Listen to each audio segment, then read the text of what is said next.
We're glad you're here today. I am Carissa Anthony. I am the Prevention and Development Coordinator for Homewood City Schools, and I also coordinate the Safe and Healthy Homewood Coalition. I am very pleased to have a couple of friends up here today that are with Children's Hospital.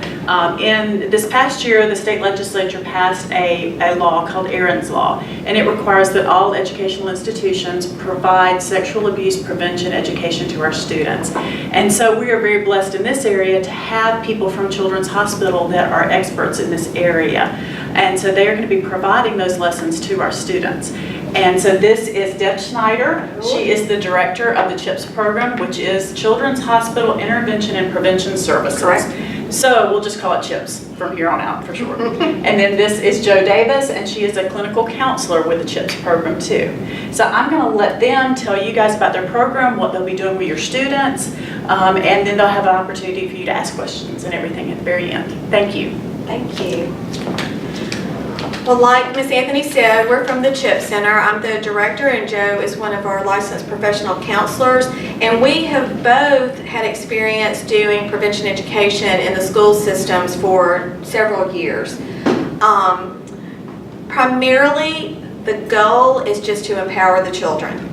We do not do sex education. It's just to give them a plan. Just like people have a plan if there's a fire drill, if there's a tornado or a lockdown, your students are taught those plans annually. We're just giving them another plan of safety, and that is how we present it, that it's just another plan of safety. To get the message across, the first thing we of course do is build rapport. So we talk to the kids about their feelings, what makes them happy, sad, scared, and mad. We remind them that adults have feelings too. We talk about the rules at the school, and we find out what the kids know the rules are, and then we tell them kids have rules and adults have laws, and we talk about the consequences of breaking rules and laws. So more at the beginning, the kids are doing a lot of talking, introducing their school to us. Then when they're telling us about their safety plans for the school, then that's when we add that we're going to add another safety plan to their computer, to their brain. And we introduce that our bodies are from our head to our toe, and that all of the parts of our body work together. We even get kind of silly and, you know, I'll march and I'll walk backwards and I'll turn around, and just to emphasize that my body just had to all work together. But some of the parts of our body are private, and we talk about private parts. We ask them what they think the word private means, and then we kind of wrap it up with private means to us private property, no trespassing. And so the kids can usually get that visual and that they've seen that sign before. Probably the funniest part that causes some giggles, and we allow them to giggle, is we show them with 3 X's. Private parts, private parts, private parts. And they're not nasty parts, they're not gross parts, they're just private parts. Then we add one more step, and we say top private parts, front private parts, back private parts.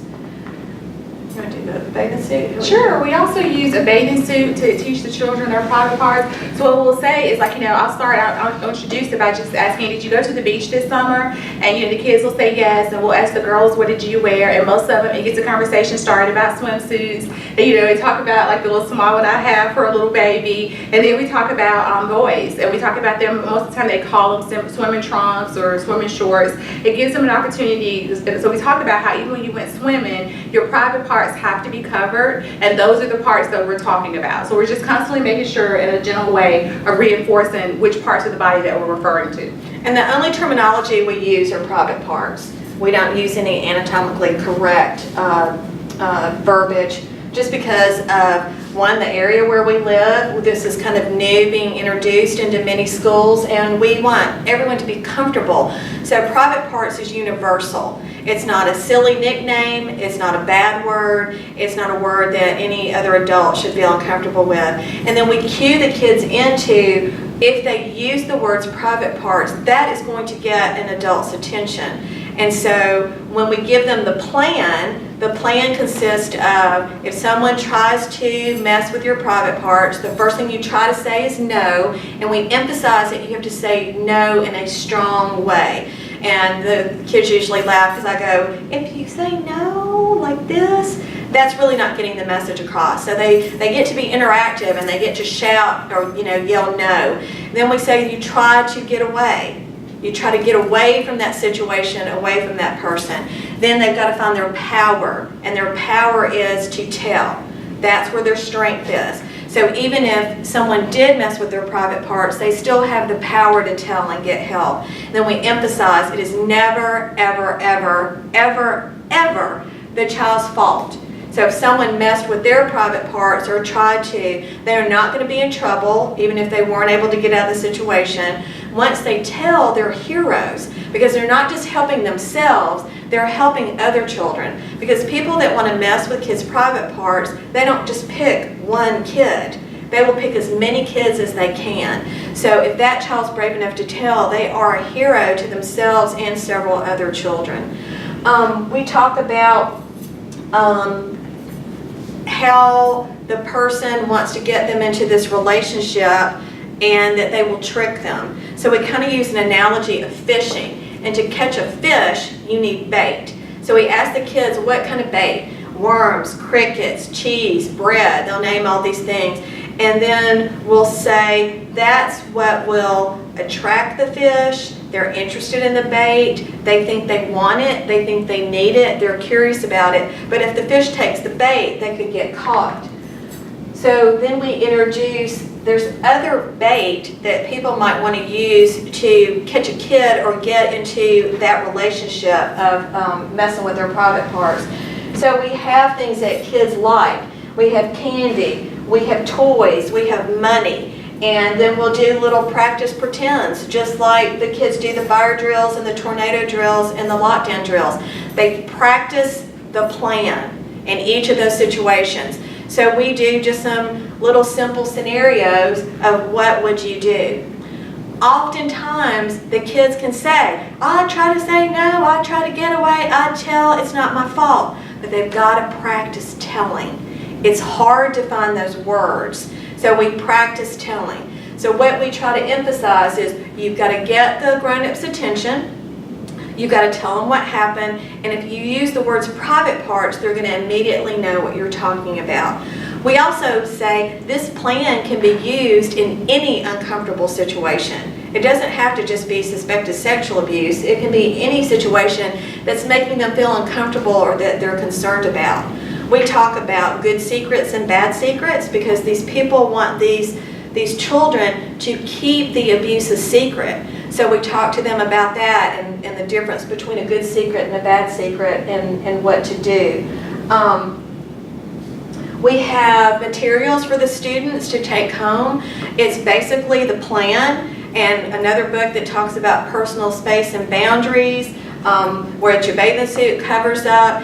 It takes the material that we've done interactively, but gives them a resource to take home and gives the parents or caregivers a way to reinforce the lesson. So it's not where you have to go, okay, now we're going to talk about sexual abuse. The whole point is not to scare them. The point is to give them power, to give them a plan of what to do. And then we remind them it's never the child's responsibility to keep themselves safe. That is what the adults are for. But just like we teach them how to cross the street, we teach them to put their seatbelt on, to put their bike helmets on, this is just another safety plan. The reason we need to do this is it is a silent epidemic. Suspected abuse, the numbers are unreal. There's an entire part of Children's Hospital, Children's of Alabama, dedicated to child maltreatment because we do see this. We see this in all walks of life. It doesn't matter the socioeconomic status, it doesn't matter what neighborhood, what school system, we've seen kids from all over. If they don't get help, Joe as a counselor can address some things that might happen that continue on in their lifetime. But what we get concerned about is some of the lifestyle choices that some people make when they have a history of abuse. Like a lot of adults who had never disclosed as children, they didn't end up getting help. They have problems with substance abuse. They have problems getting into relationships where they're abused again. They get into relationships where there's problems with domestic violence. A lot of times there's problems with self-esteem.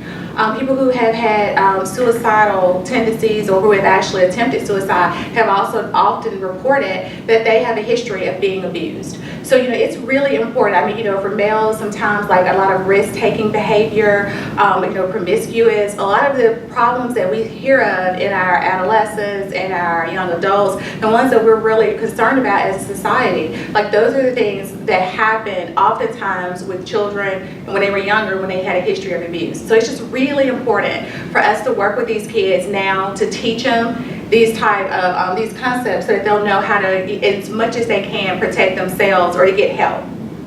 The chances of, I know when we started having to do lockdown drills in schools, I could not believe it. The chances of a child being sexually abused are huge compared to the chance of a child being physically injured in a school. But we still took the time to address that because that is something that causes great concern and fear. So please understand, sexual abuse is a predominant problem in the safety of our children, and like Joe addressed, the factors that can continue if they don't get help. I think that's it. We enjoy talking to these kids, and like I said, the whole part is empowerment. Okay, if you have any questions, please just let us know and we'll try to address them. Maybe I got a question? Do you discuss anything about an adult that might show their private parts to children? Yes, we do. We use the term messing with because that can mean so many different things. Because a lot of children, or if they're even taught, they think it's just touching. But messing with can mean someone's trying to look at their private parts, they're trying to touch, they are touching. Messing with can be exposure to child pornography, it can be exposure to adult pornography, and then we talk about that they might also try to get the child to mess with them or other children. And we do that in a kind of funny way because we just kind of do like this, everything that we say about how a child might be messed with, and then we shake it out. We shake it out. One of the concepts too that we stress is that most people are really, really nice. Most people are like the weather we have in Birmingham, but we know what to do if there's a tornado. We have a plan. So even though most people are nice, we just want the kids to have a plan if someone is not being nice, if they're acting inappropriately. Anybody else? Thank you, ladies, for being here today. Thank you. Appreciate it.